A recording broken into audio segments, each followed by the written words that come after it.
Wi-Fi buzilib qoldi deding-a? Surti ama asla ketdi-ku buning hamdi. Ustam bir yaxshiroq qarab turing nim bo'lganda. To'xtang, buning sho'ya-po'ya shaytonlarni o'lchab qo'y. Oho, qaqash bu. Kodra ketdi. Yey, almashtiramizmi hamdi? Bu Wi-Fi-ni apirib moziqonga yon qo'ytinglar yaxshi. Atla, qanday qilamiz? Gaqla xotin. Ha, bo'pti, almashtiraylik hamdi. Mana shamarman, ha?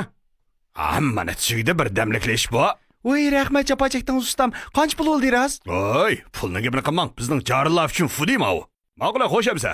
Ma'qul, rahmat o'ylab men. Mana hozirgi shirkatda isro ketibdi. Xalq uchun jampidaka emasmi? To'xtanglar. Oy, endi bir ish olmasinlar. Ay, bu Wi-Fi yaman cho'ngo Wi-Fi mi deyishimi?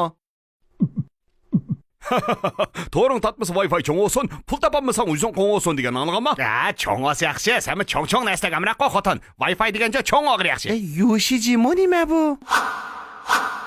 Ammaliki davatning juma xotin chaqchaq deganni o'ydirayotsa, Yoshiji degan. Amma singlimiz chaqchaqchiga juma ammaliki. Men qaytdim. Men keldim. Oldirdi kapsan go, tamoq yedingmi? O'tada PS oldingmi? PS? PS oldim men.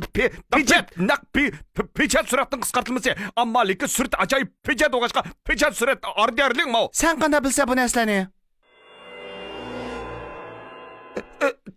Ders vaqtida o'tgandi. Ders vaqtida Wi-Fi'larni o'tamda sana? Bizning biologiya ma'lum shuni kvadratni o'lchab jumilsinglar deganda shunga esimda qolibdi. Ey, bu yerda bir ish bor-ku. Ay, bo'ldi qilar xotin, bolni qo'rqatma. Bo'ldi, tamoq yedi, qozaq ichib ketdi bu tarafda. Ta'tir ko'karib ketdi qozaq. Men qaytdim, cho'ng opam turibdi. Opa meni qo'sqam ichib ketdi, birini yeyli. Ey, ukam, men akam bir yo'g'onli bir Wi-Fi yapti, qara. Ustida qarsam bunda bir PS deb bir narsani yez qo'yibdi-ku. Esel PlayStationmi? Men Ukam yaxshi dengmi? O'zing yaxshimi? Udat dengmi? Aka yaxshimi? Seni PS-ni bir oldi dedingmi? PS barkalik Wi-Fi oldi ketib, ammo qilib baganda isingni bormi? Ash birsiga degandan qaysi bir qizg'i dedingmi? PS, Parizat Tadang degan marketga hal. Pechat surat markasi. Pechat surat. Hamma o'yladi, butun bo'lib ketdi. Dahshat o'rnitdi deydi. Bunda o'rnatib qoladi. Odam emas Ey, rostga qila, nima bu? Ocha xotinimni qiynab suqib qolibdi. Men ashuni o'ynag'imda ben signal topdim. Gapning rostini qiling, buzadi nima? Ustiga notli vaqt berma. 3